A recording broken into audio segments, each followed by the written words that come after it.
I think the best thing about following my career is that I've been real. You've shared my ups and downs, and you've seen my struggles, and I think people can appreciate that. And how about that front kick from Swanson? Pearson's hurt, and that's gonna do it. So my fight with Ross Pearson, that one was a very defining moment for me of understanding how I mentally approach fights. I remember him dropping from 155 to 45, so knowing that he was a bigger fighter, I thought he thinks he's going to come down to 145 and bully people. So I wanted to be fast. I wanted to move and frustrate him and kind of make him feel slow. At the very end of the fight, I was throwing a lot of unorthodox things, and he ended up having my foot in the air. I was peppering him with some punches, which I knew pissed him off.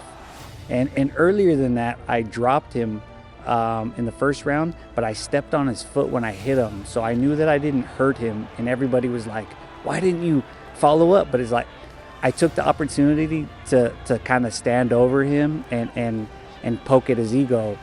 You know, I wanted him to be angry because I knew he would make mistakes.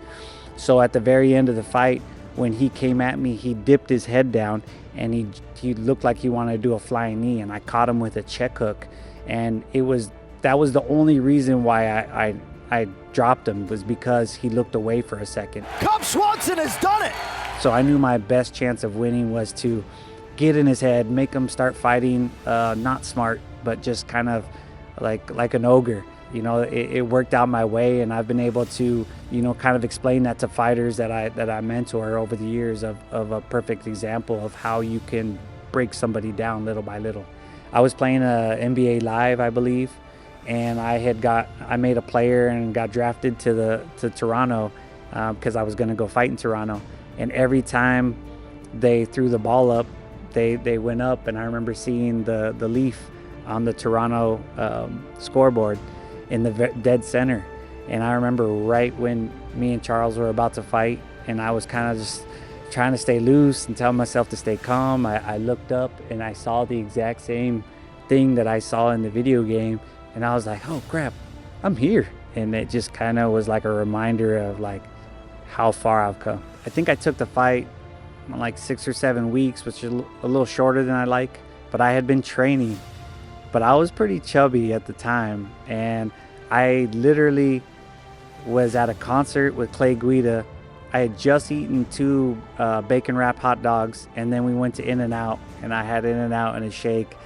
And then I remember getting back and just having a stomach ache, and I got this random text in the middle of the night, and Sean Shelby's like, "You're fighting Charles Oliveira in 7 weeks," and I was like, I wanted to go throw up. Cub Swanson and Charles Oliveira. I hit him twice to the body, and I knew he really didn't like it.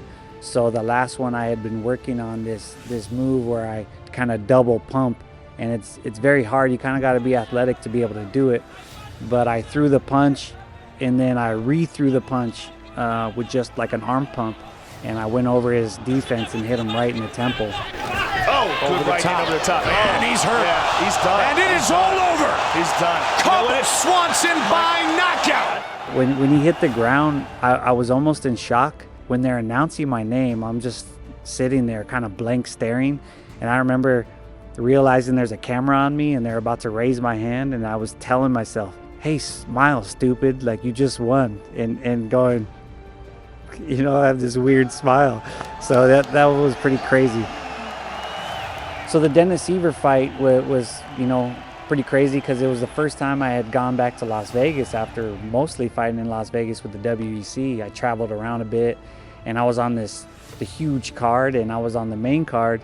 He took me down, and he was holding me, and I just remember him in my ear, just and I was like, wow, he's breathing really heavy for the first round. So I was like, okay, he's gonna gas out. My coaches always talked about it. If you watch a lot of my older fights, my shoulders are like this, and then when my shoulders drop and I kind of relax, it's like it's over. It means I've dialed them in. I know their timing. I'm confident, and I'm about to take them out. Swanson all over him.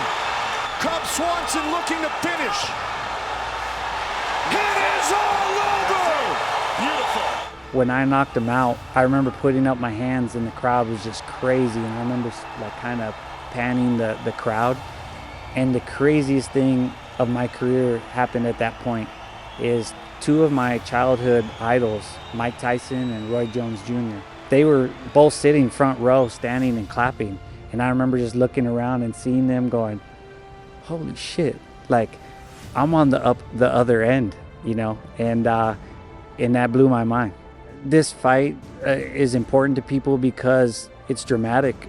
You know, it had a storyline, a young up-and-comer against a veteran. They were hyping this guy up to be the next big thing. He had knocked everybody out in the first round, and I wasn't gonna let that happen. The first thing I did was kick his lead leg because he had a really wide stance. So I said, okay, he relies on that wide stance. If we kick his leg and narrow his stance, he's not gonna have the power that he wants. At the very end, I was shocked that he was still going and still fighting, but I knew that I was winning the fight and that I wanted to finish so bad, and I just kept pushing, and I started throwing everything in the kitchen sink, and he just took it all, man. Cub Swanson's teeing off on this kid. I gained so much respect for him. Yeah, it just made for a legendary fight. Absolutely amazing fight. Unlike anything maybe we've ever seen. That's a fight of the year candidate, folks. Once I got home and got back to my hotel and all that, and my friends and family said, you know, awesome fight, blah, blah, blah. My wife finally had her alone time with me and told me that we were gonna have our first child. That's another reason why it's my favorite fight. Greatest night of my life. Cub Swanson and Gracie. You know, we had a little bit of a beef before, and I didn't appreciate how he tried to stick his hand in my face at weigh-ins. And, you know, I wasn't trying to badmouth him in a sense. I have tons of respect for his family, and it was an honor to fight him that night. And I think the biggest surprise in the Crone fight was his ability to take the body punishment, and it really made me a believer in their breathing techniques. So his ability to absorb those shots and come forward, I was surprised that he was standing with me, but I thought that I was doing a good job of not giving him much, but I still thought he would have tried harder to take me down. Final seconds here, a phenomenal display for these two featherweights. There was a great moment for me, especially with all the pressure of having lost 4 in a row and wondering, you know, am I going to be cut? So there was a lot of pressure on me, and I went out there and did my thing, and I was proud of that. But yeah, leading up to Daniel Pineda, you know, once again, Sean called me and said, this is the guy we want you to fight. This is a tough guy to come back from an ACL injury and kind of test the waters. Am I 100%? This isn't an easy fight. You know, he's dangerous everywhere, and he's gritty. A lot of people don't know in the fight, I broke my hand in the first round, and so being able to knock him out with the same hand that was broken was, I felt pretty smooth. It's difficult. It's difficult to do. Oh, that's it. You got him. Cub Swanson. He dropped pretty clean, so I thought the fight was over. I noticed, you know, my peripheral vision that he wasn't stopping the fight. He kind of was like, come on, and I had to hit him one last time, and that really hurt. The punches that I hit him with to set him down, they were clean, they didn't hurt, but that last shot on the ground, it hurt him and it hurt me because my hand was broken. And when I you know, let out that roar, it was half emotion and half pain. I just remember walking around like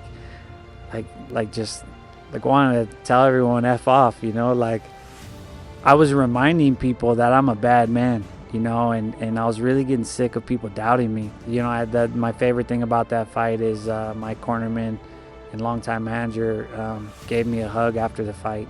And you see the emotion spilling out of the father of 3, Cub Swanson. And that's, you know, one of my favorite moments of my career.